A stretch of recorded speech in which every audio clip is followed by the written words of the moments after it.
우리 마태복음을 살피면서 우리는 예수님의 행적을 살펴보고 있습니다. 사실 우리가 신앙생활 하면서 어디 가면 그렇게 말을 하죠.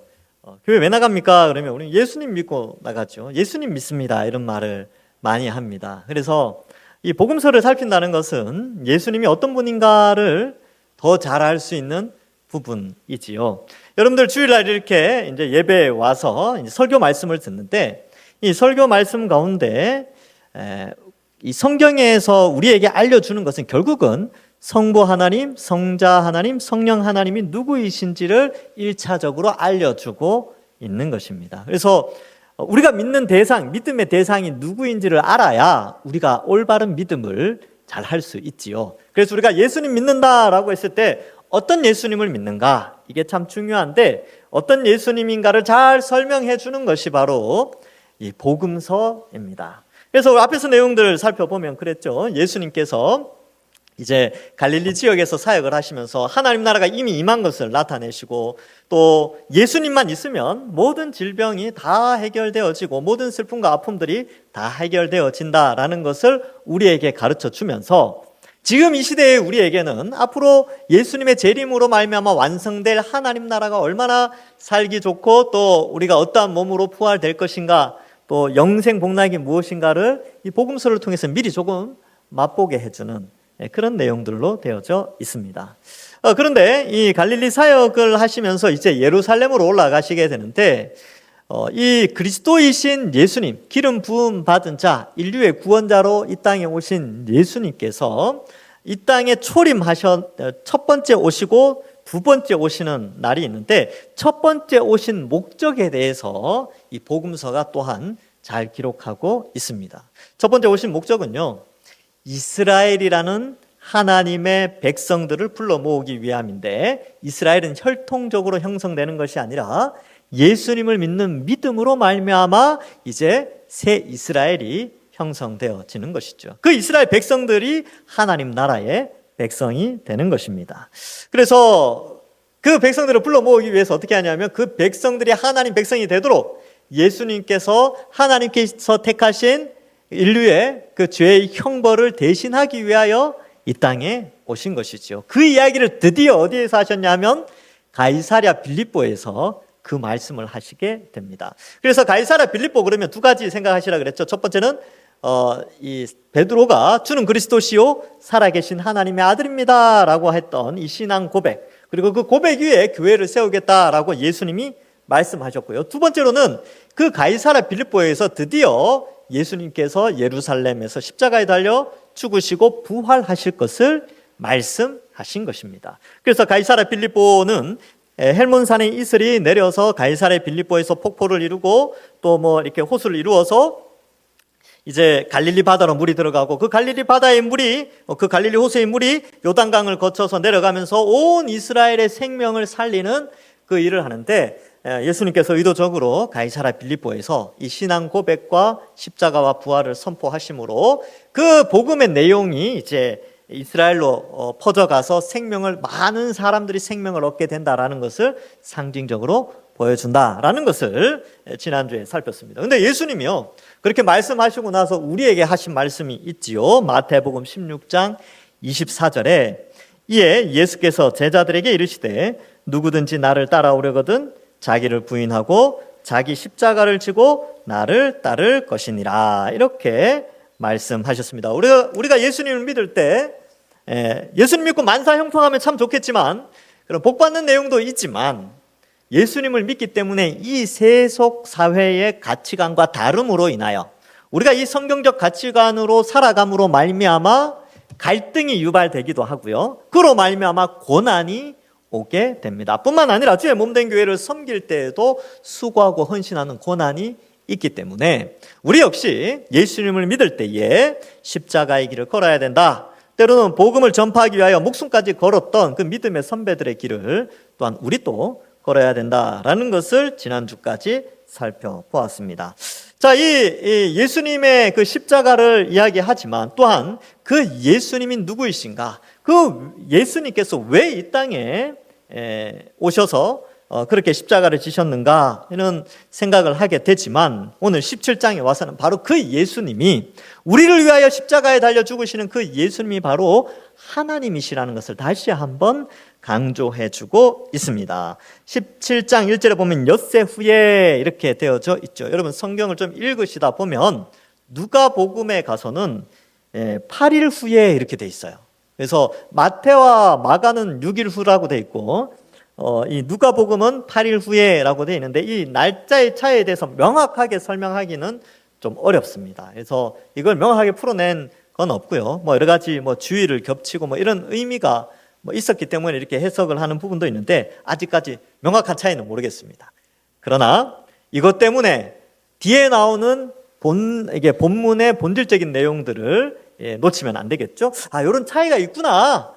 이렇게만 이해하시고 넘어가시면 되겠습니다. 자, 그래서 3명의 제자를 데리고 가죠. 베드로, 야고보, 요한을 데리고 따로 높은 산에 올라가시게 되는데 지금 가이사랴 빌립보에 있었고요. 가이사랴 빌립보 주변의 높은 산은 헬몬산밖에 없기 때문에 많은 학자들이 이 높은 산은 헬몬산으로 좀 보고 있는 그런 경향도 있습니다. 어쨌든 성경은 높은 산이라고 되어 있고 이 산에서 2명의 선지자를 만나게 되지요. 그런데 2절에 보면 그들 앞에서 변형대사라고 표현하고 있습니다. 이 변형은 인간의 모습을 초월하여 신성, 하나님의 속성을 나타내는 형태로 변형이 되어졌다라는 것을 의미하고 있습니다. 변형됐는데 그 형상을 이렇게 묘사하죠. 얼굴이 해같이 빛났대요. 얼굴이 해같이 빛났고 옷은 빛과 같이 휘어졌더라 이렇게 기록하고 있습니다.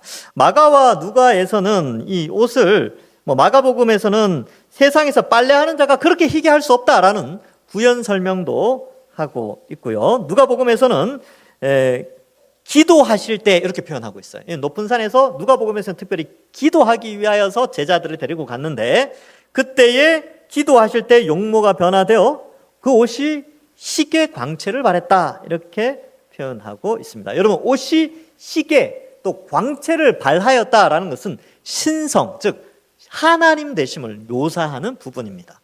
다니엘 7장 9절에 보면 이 다니엘이 하나님을 성부 하나님을 뵀을 때에 그것을 이렇게 기록하고 있습니다.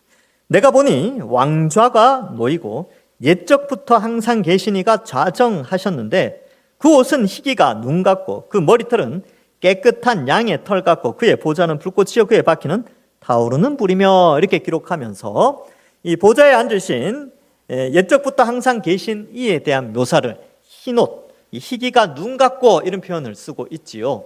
그래서 성부 하나님의 신성을 묘사합니다. 다니엘서 7장에는 이제 성자 하나님도 나오죠.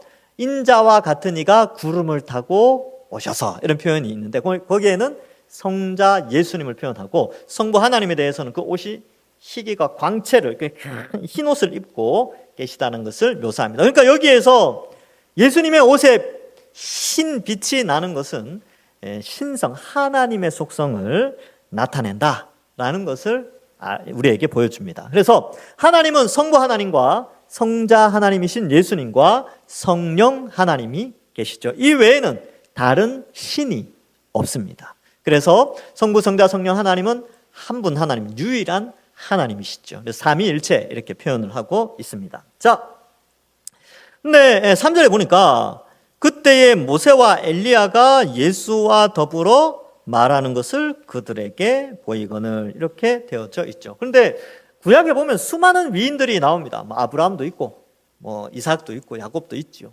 요셉도 있고, 또 방금 읽었던 다니엘도 있고, 또 위대한 선지자들이 많이 나오는데 왜 하필 모세와 엘리야를 이 높은 산에서 만나는 장면을 보여주셨는가? 엘리야와 모세와 엘리야 예수님과의 공통점이 있습니다. 첫 번째는 이 산과 관련되어 있는데 시내산과 연결되어져 있습니다. 이 모세는 이 출애굽한 백성들을 데리고 시내산에 가서 하나님과 언약을 맺습니다.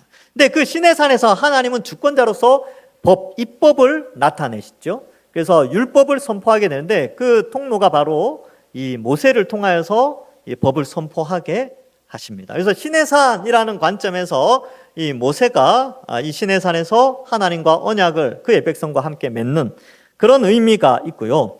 두 번째 엘리야는요. 엘리야가 살던 시대는 아합 왕과 이세벨이 북이스라엘을 통치할 때인데, 이 아합과 이세벨을 통하여 북이스라엘이 완전히 다 우상의 나라로 변해버립니다. 그런데 그 가운데 하나님이 엘리야를 택하여 부르셔서 종교개혁을 단행하시죠. 그래서 갈멜산에서 850명의 이 바알과 아세라 선지자와 싸워서 하나님이 승리케 하시고 그 우상을 섬기는 자들, 그 제사장들을 다 죽이게 됐죠. 근데 그 장면을 보고 이세벨이 이 엘리야를 죽이려고 작정을 하게 됩니다. 그래서 엘리야가 도망가는데 어디로 도망가냐면 이제 광야로 갔다가 시내산으로 가요. 시내산에서 하나님이 다시 한번 엘리야를 불러서 말씀을 전할 때에 이스라엘의 갱신에 대한 약속을 해 주십니다. 선지자, 또 왕, 뭐 이런 이렇게 변화를 주면서 하나님이 약속을 하는 장면이 시내산에서 이스라엘의 갱신을 선포하시는 것이죠. 그래서 모세는 시내산에서 이스라엘을 건국하는 데 큰 영향력을 발휘하고요. 엘리야는 타락한 이스라엘을 회복하고 개혁하는 데 시내산에서 하나님이 엘리야를 불러서 역사를 합니다. 예수님은요, 비록 시내산은 아니지만 이 높은 산에서 예수님을 통하여 이제 앞으로 예수님이 받으실 십자가와 부활을 통하여 새 이스라엘 백성들을 불러 모으시고 새 이스라엘을 완성하시기 위하여 이제 이 모세와 엘리야 그리고 예수님께서 함께 이스라엘을 위하여 이야기를 나누는 장면이 나오는 것이죠. 또 하나의 공통점은요, 모세와 엘리야 역시 이 당대의 왕들을 대적하여 이집트의 바로 그리고 북이스라엘의 아합과 이세벨을 대항하여서 진리를 수호하고 또 하나님의 백성들을 세우는 이 일에 헌신을 하였죠. 예수님도 마찬가지로 이 세상의 공중 잡은 권세자들, 이 악한 마귀의 권세에 예수님이 십자가와 부활로 승리하여 그의 백성들을 구원하시게 되는 것입니다. 이런 의미에서 이 예수님과 모세와 엘리야, 이들의 공통점과 또 이들이 지금 이제 예수님의 십자가를 앞두고 예루살렘으로 올라가기 전에 이 높은 산에서 영광스럽게 대화하는 장면을 의도적으로 보여줍니다. 그리고 특별히 모세와 엘리야는요, 교회를 대표합니다. 교회를 상징하는 대표 인물이 되지요. 왜 그러냐 하면 요한계시록에 보면 두 증인이 나오는데 이 두 증인은 교회를 상징하는 인물입니다. 그래서 이 두 증인이 어떻게 묘사되어지느냐, 요한계시록 11장 5절과 6절에 보면 이 두 증인에 대해서 이렇게 기록합니다. 만일 누구든지 그들을 해하고자 하면, 이 그들이 누구냐면 두 증인인데, 그들의 입에서 불이 나와서 그들의 원수를 삼켜버릴 것이요. 엘리야를 대적했던 그런 사람들에게 불이 내려지는 그런 장면이 나오죠. 누구든지 그들을 해하고자 하면 반드시 그와 같이 죽임을 당하리라. 교회를 해하고자 하는 자들은 다 멸망한다라는 것을 말해주고 교회의 권세와 권능을 말해줍니다. 6절에는 그들이 권능을 가지고 하늘을 닫아 그 예언하는 날 동안 비가 오지 못하게 하고, 엘리야가 하나님의 말씀을 대언하였죠. 그래서 3년 6개월 동안 비가 오지 않을 것이다 라고 대언했는데, 이 두 증인의 역할이 바로 엘리야의 사역을 담당했다라는 것을 보여주고 있습니다. 그리고 또 권능을 가지고 물을 피로 변하게 하고 아무 때든지 원하는 대로 여러 가지 재앙으로 땅을 치리로다. 이거 모세가 이집트 땅에서 행했던 10가지 재앙의 내용이죠. 첫 번째 재앙이 물이 피로 변하는 건데 두 증인의 사역이 그랬다는 것이죠. 그러면 두 증인은 교회를 상징한다고 요한계시록에서 우리가 배우는데, 그럼 교회가 하는 일이 뭐냐면 엘리야와 모세의 사역을 감당하게 되는 것이죠. 그러니까 지금 이 가이사랴 빌립보 이 지역에서 예수님께서 교회를 세우겠다라고 약속을 하셨고, 그 교회를 상징하는 두 인물 모세와 엘리야를 이 높은 산에서 만나서 대화를 하고, 그 장면을 앞으로 교회를 세워 나갈 이 12명의 제자 중에 대표로 3명을 불러서 이 장면을 보여주게 되는 것이지요. 자, 그래서 이제 이러한 장면을 보니까 베드로가 이런 말을 합니다. 초막 셋 지읍시다. 예수님, 모세, 엘리야를 위해 하나하나씩 지읍시다. 이렇게 되어 있는데, 사실은 그가 무슨 말을 해야 될지 알지 못하였다고 마가복음하고 누가복음에는 기록하는데, 왜냐하면 너무 놀래가지고 너무 당황해서 어떤 말을 해야 될지 몰랐다는 것이죠. 그냥 이 말을 하게 되는 데에 이제 그 말을 할 때에 5절에 보니까 호련히 빛난 구름이 그들을 덮게 됩니다. 여기 중요한 것은 빛난 구름이에요. 보통 구름은 빛을 발하지 않습니다. 여러분 하늘 보시면 오늘 구름 많이 꼈잖아요. 구름에서 빛이 나던가요? 아니죠. 구름은 햇빛을 가리는 역할을 하죠. 구름 자체는 빛이 나지 않습니다. 그런데 성경에는 구름이 내리는데 구름에서 빛이 났다, 이 표현은 하나님께서 좌정하셔서 빛이신 하나님이 구름 가운데서 임하였기 때문에 이러한 표현들을 사용하고 있습니다. 그래서 이 구름이라는 것은 하나님의 임재의 상징을 의미합니다. 그래서 우리가 이제 구약 성경에 보면요, 출애굽기 40장 34절에 보면 구름이 회막을 덮이고 여호와의 영광이 성막에 충만하며 성막을 봉헌할 때 구름이 임하여서 하나님의 임재가 나타나게 됩니다. 열왕기상 8장 10절에서 11절에는요, 성전을 다 짓고 나서 성전에서 이제 언약궤가 지성소 안으로 들어올 때에 어떠한 장면을 묘사하느냐 하면 제사장이 성소에서 나올 때 구름이 여호와의 성전에 가득하며 제사장이 그 구름으로 말미암아 능히 서서 섬기지 못하였으니 이는 여호와의 영광이 여호와의 성전에 가득함이었더라, 이렇게 기록합니다. 그래서 구름이 있는데 구름 안에 빛나고 이런 것들 보면 하나님이 임재했다는 것을 보여주고, 그 구름의 임재 앞에 이 제사장들도 두려워서 엎드리는 그런 장면을 나타내고 있죠. 여러분, 하나님의 임재에 인간이 어떻게 꼿꼿이 서 있을 수 있겠습니까? 엎드리고 죽은 자처럼 그렇게 되는 것이죠. 그래서 이제 앞에서 보면 이제 구름이 임하기 전에 앞에서 이제 베드로가 이렇게 말하지만 구름 안에서 소리가 났죠. 그 소리가 나게 되는데 세 마디가 들려지게 됩니다. 첫 번째는 구름에서 소리가 나되 이는 내 사랑하는 아들이요. 이 부분은 시편 2편에 나오는 말씀입니다. 내 사랑하는 아들이라. 이 시편 2편은 유다의 왕이 그 등극을 할 때에 이 제사장이나 이런 고관들이 등극때 읽는 시예요. 그래서 시편 2편에 나오는 왕으로서의 등극하는 자에게 이는 내 사랑하는 아들이요 라는 하나님의 음성을 대신 낭독하는 그런 것이 있었습니다. 근데 여기에 나오는 이는 내 사랑하는 아들이요 라는 표현이 바로 예수님의 왕되심을 표현하게 되고요.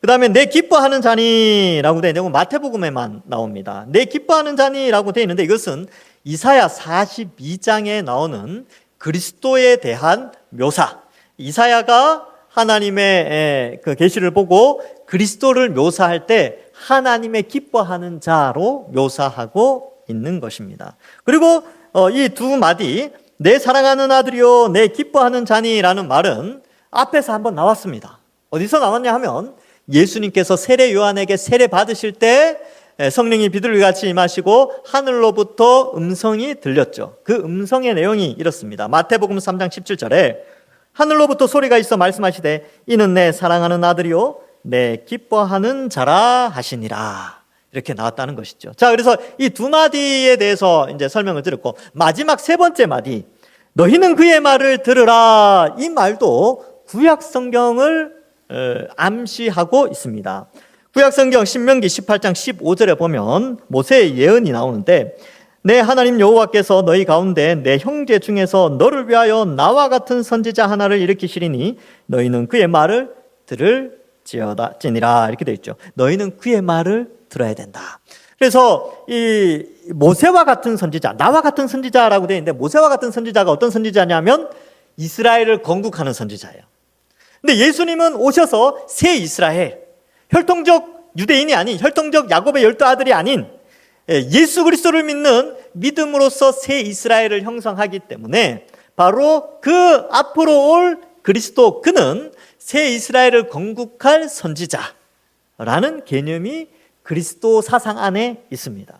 그래서 요한복음에도 이 내용이 나와요. 그래서 당신이 그 선지자입니까? 이런 표현들이 요한복음에 많이 나오거든요. 왜 그 선지자라고 했냐면 신명기 18장 15절 때문에 그렇습니다. 그런데 그 선지자가 등장하면 사람들은 그의 말을 들어야 되는데 하나님께서 이제 그 구름 가운데서 제자들에게 말씀하시죠. 너희는 그의 말을 들을지어다.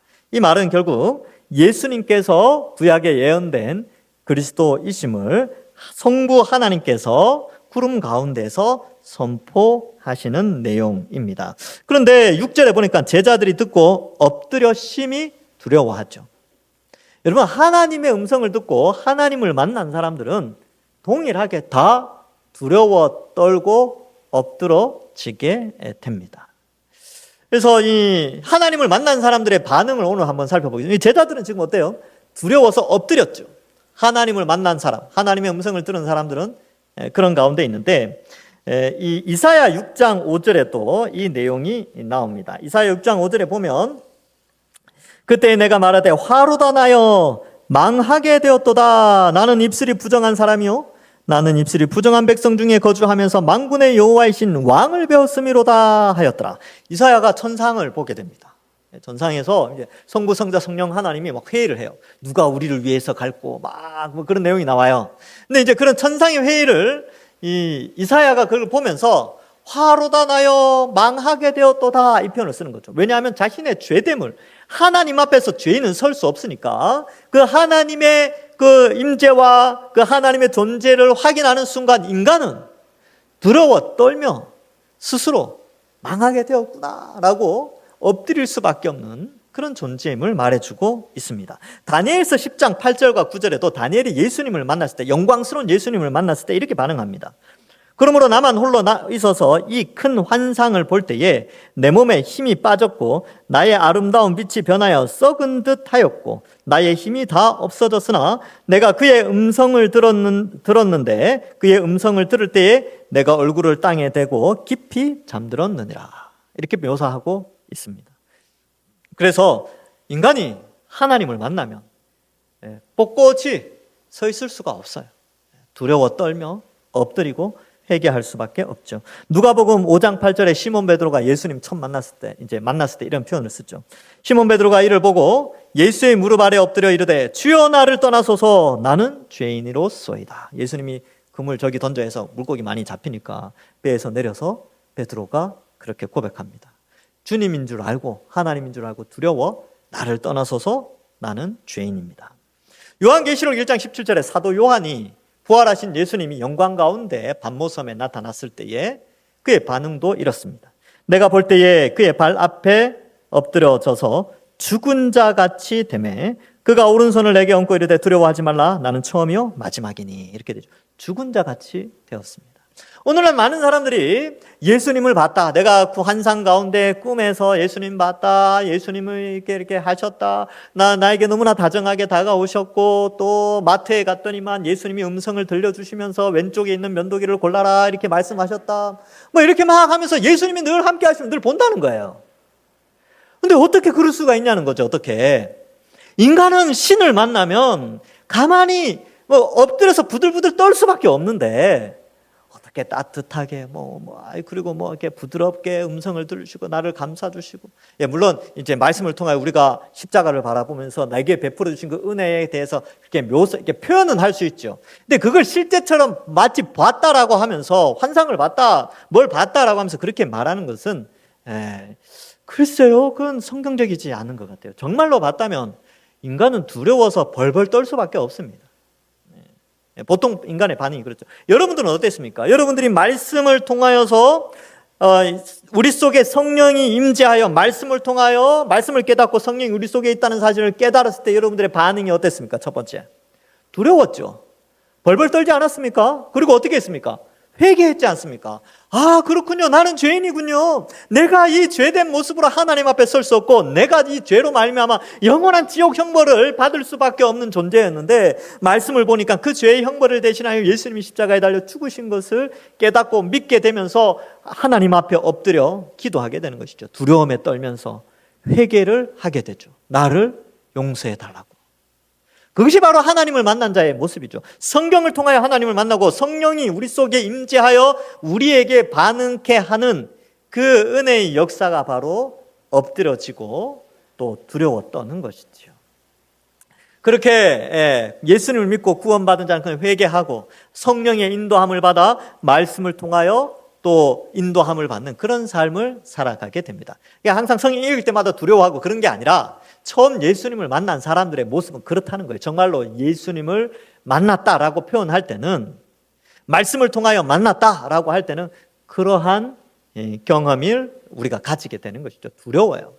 사실 저도 여러분도 마찬가지죠. 우리는 다 하나님 앞에 우리 지금의 이 모습대로 하나님이 임재하면 우리가 어떻게 여기 있을 수 있겠습니까? 예를 들어 볼까? 이 예배당, 이제 성전은 아니지만 이 예배당에 갑자기 신비하게 구름이 생길 수 없는 환경인데 구름이 막 자욱한 이렇게 구름이 생겼는데 갑자기 구름 안에서 빛이 번쩍번쩍한다. 여러분들 여기에서 누가 우와 좋습니다 얘기하겠습니까? 두렵지 않겠습니까? 하나님의 임재를 정말로 목격한다면 두려움과 떨림밖에 없죠. 그래서 우리가 이 말씀을 읽고 또 말씀을 배울 때는 항상 두렵고 떨리는 마음으로 이 말씀을 보고 또 성령이 우리 속에서 말씀을 통해 역사할 수 있도록 두렵고 떨리는 마음으로 우리가 신앙생활을 해 나가는 것이지요. 자, 그래서 이러한 것을 우리에게 보여주게 됩니다. 그러나 예수님은 제자들에게 다가오셔서 어떻게 말씀합니까? 7절에 예수께서 나와 그들에게 손을 내시며 이르시되 일어나라, 두려워하지 말라. 물론 두려울 수 있지요. 우리가 하나님을 처음 만나면 두렵습니다. 그러나 또 성령이, 그리스도의 영이 우리에게 말씀을 통하여 또한 우리를 지켜주시고 돌보아 주시기에 두려움에 머물러 있는 것이 아니라 하나님이 우리와 함께 하시고 하나님이 우리의 하나님이시고 우리는 하나님의 백성이라는 그 자부심으로 또한 우리가 이 땅을 살아가는 것이지요. 자, 그래서 이제 자리를 떠서 이제 이동하게 됩니다. 그래서 제자들이 눈 떠보니까 예수님밖에 없었죠. 9절에 이제 산에서 내려오면서 예수께서 한 가지 부탁을 하시죠. 인자가 죽은 자 가운데서 살아나기 전에 본 것을 아무에게도 이르지 말라. 이 말씀은 앞에도 한번 나왔는데, 왜냐하면 여러분 이 높은 산에서 하나님이 예수님이 신성을 드러낸 장면을 제자들이 이야기하면 이야기할수록 사람들은 무슨 생각을 하냐면 십자가에 달리시는 예수님을 생각하는 게 아니라, 야, 하나님이 우리와 함께 하셔서 이제 저 로마를 무너뜨리고 그 옛날 다윗보다 더 위대한 나라를 이룩하겠구나 라는 생각에 빠진다는 거예요.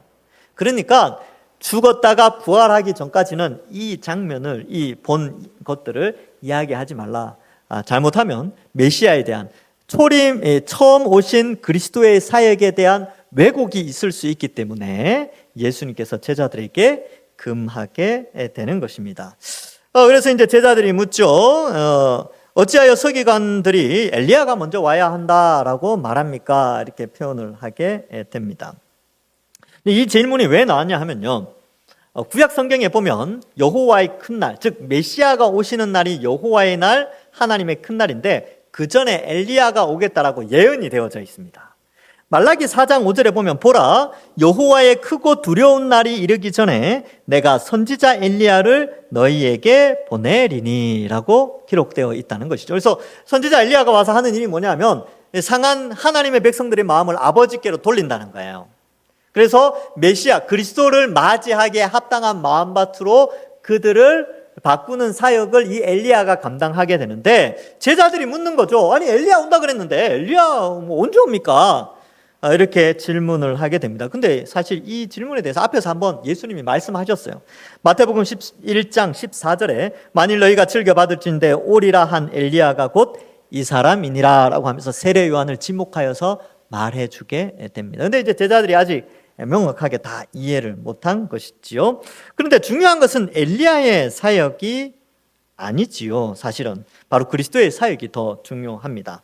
어쨌든 예수님께서는 11절에 엘리야가 과연 먼저 와서 모든 일을 회복하리라, 이 회복하리라라고 되어 있는데 모든 것을 정상으로 돌려놓다. 영어 번역본인 NLT 성경에는요, 엘리야가 와서 정상으로 회복하다 이렇게 해석하고 있습니다.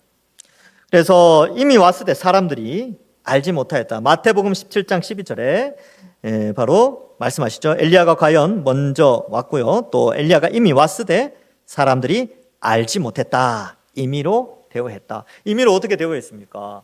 그래서 감옥에 가두고요, 결국은 이제 죽게 됐죠. 그러나 이 엘리야의 사역, 즉 세례 요한의 사역은 많은 사람들을 회개시키고 요단강에서 세례를 베풀면서 예수님을 믿도록 그렇게 하였습니다. 자, 그래서 여기에 중요한 것은 그 엘리야의 사역 다음이 중요합니다. 12절 뒷부분. 인자도 이와 같이 그들에게 고난을 받으리라. 그래서 사람들은 엘리야에 집중을 하죠. 엘리야에. 그러나 예수님은 엘리야에 집중하는 것이 아니라 메시아에 집중하도록, 그리스도에게 집중하도록 하는데 그 그리스도가 고난을 받는다는 것입니다. 구약 성경에 엘리야에 대한 예언도 나오지만 그리스도가 고난을 받는다는 내용이 나온다는 것을 가르쳐주고 있는 것이지요. 바로 이사야 53장 3절에서 6절 말씀입니다. 그는 멸시를 받아 사람들에게 버림을 받았으며 간고를 많이 겪었으며 질고를 아는 자라. 마치 사람들이 그에게서 얼굴을 가리는 것 같이 멸시를 당하였고 우리도 그를 귀히 여기지 아니하였도다. 그는 실로 우리의 질고를 지고 우리의 슬픔을 당하였거늘 우리는 생각하기를 그는 징벌을 받아서 하나님께 맞으며 고난당한다 하였노라. 그가 찔림은 우리의 허물 때문이요 그가 상함은 우리의 죄악 때문이라. 그가 징계를 받음으로 우리는 평화를 누리고 그가 채찍에 맞음으로 우리는 나음을 받았도다. 우리는 다 양 같아서 그릇 행하여 각기 제 길로 갔거늘 여호와께서는 우리 모두의 죄악을 그에게 담당시키셨도다. 이렇게 이제 이사야에서 이미 그리스도의 사역이 고난을 당하는 사역이다라는 것을 알려주었다는 거죠. 그런데 어때요? 서기관이든 유대인들이든 많은 사람들, 제자들까지 또 그리스도가 고난받는다는 것을 알지 못했어요. 그래서 20장에, 마태복음 20장에 가면 제자들도 또 막 싸워요. 야고보, 요한이 왼편 오른편 앉게 해달라 그러고 엄마까지 이제 가세해서 내 아들들 왼편 오른편 앉게 해달라 그러고요. 그것 때문에 제자들 또 막 싸우고 막 그런 내용이 나온다는 거죠. 왜요? 이 고난받는 그리스도에 대한 이해를 하지 못해서 그렇습니다. 우리도 마찬가지죠. 우리도 예수님 믿으면 잘 먹고 잘 사고 뭐 성공하고 이런 것만 바라보고 있는데, 여러분 잘 먹고 잘 사고 성공하고 이런 거는요, 나중에 주님 오시면 잘 먹고 잘 사고 성공하고 영원히 살고 복락을 누리게 돼 있어요. 물론 이 땅에서 때로는 힘들 때 하나님께서 조금씩 역사하셔서 도와주시죠. 그런 것 있지요. 그러나 그것은 아주 부분적인 부분이에요.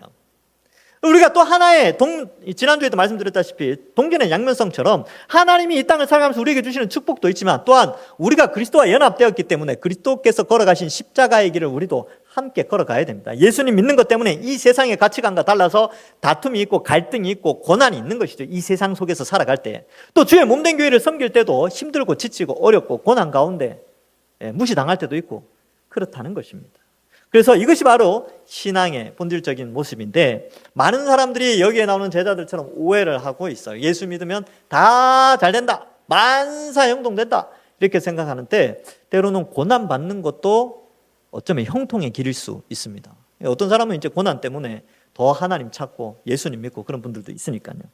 자, 이처럼 그리스도에 대한 이해, 믿음에 대한 이해가 참 필요합니다. 예수님 믿고 하나님 우리의 삶을 가장 좋은 길로 인도해 주시지만 때로는 예수님 믿는 것 때문에 경건한 삶을 살기 때문에 고난받는 것도 있다라는 것을 알려주시고, 특별히 예수님은 초림 때에 고난의 예수님으로 우리의 죄의 형벌을 대신하기 위하여 2000년 전에 처음 오셨다. 그러나 예수님이 다시 오실 때는요, 우리 여기 계신 모든 분들이 이런 몸이 아니라 영원히 죽지 않고 죄하지 않는 부활의 몸으로 변화되어집니다. 놀랍죠? 그런데 부활의 몸으로 변화되어졌는데 잘 못 먹어, 아니면 막 불편해, 그러면 안 되겠죠. 그런데 부활의 몸인데 영원히 사는데 복과 낙을 누리도록 하셨습니다. 그래서 새하늘과 새 땅에는 생명수와 생명나무가 있고요, 또 영원히 행복하게 살 수 있도록, 그때는 뚜껑이 일단 열려져 봐야 알 수 있는데 기록된 내용으로 보면 이제 그 정도 우리에게 알려주고 있지요. 그래서 그날을 우리가 소망하면서 이 땅은 때로는 우리가 살아가는 100년의 짧은 인생 가운데 고난이 있다 할지라도 그날을 바라보면서 살아가는 것이죠. 어쩌면 우리가 이 시대의 엘리야일 수도 있습니다. 주님의 다시 오심을 준비하는 자들로서 교회가 그 엘리야의 사역을 잘 감당해내는 것이죠. 아무쪼록 우리 여기 계신 모든 분들은 우리가 믿는 예수님은 하나님이시구나, 그 하나님이신 예수님이 나의 죄의 형벌을 대신하여 십자가에 달려 죽어주셨구나, 너무나 감사하다. 그 하나님 앞에 참 죄 많은 인간 부족하지만 또 하나님 예수님 우리를 일으켜 세우시고 우리가 그리스도의 길로 걸어가도록 늘 우리와 함께 하신다. 그리고 주님 다시 오시려면 영원한 영생 복락이 우리에게 주어진다는 사실을 믿고 인생을 살아가면서 때로는 힘들고 어렵지만 이번 한 주간 그 소망 가지고 예수님 잘 믿고 믿음 생활 잘하시는 모든 주의 백성들 되기를 주님의 이름으로 간절히 축원합니다. 기도하겠습니다. 하나님 감사합니다. 예수님은 하나님이시오. 그 하나님이 인간의 몸으로 오셔서 우리의 죄의 형벌을 대신하여 십자가에 죽으신 그 은혜 너무나 감사합니다. 그 은혜로 말미암아 우리가 구원받아 영생 복락을 소망하게 하셨사오니 이번 한 주간 세상 가운데 살아갈 때에 세상의 죄악과 타협하지 않게 하시고 믿는 자답게 지난주보다 이번 주 좀 더 거룩한 자들로 살아갈 수 있도록 인도하시고 또 이 땅에서 참 어려움이 있다 하더라도 영생 복락에 주님의 다시 오심의 소망을 가지고 믿음 생활 잘하는 저희들 되게 하여 주옵소서. 감사드리옵고 예수님의 이름으로 기도하옵나이다. 아멘.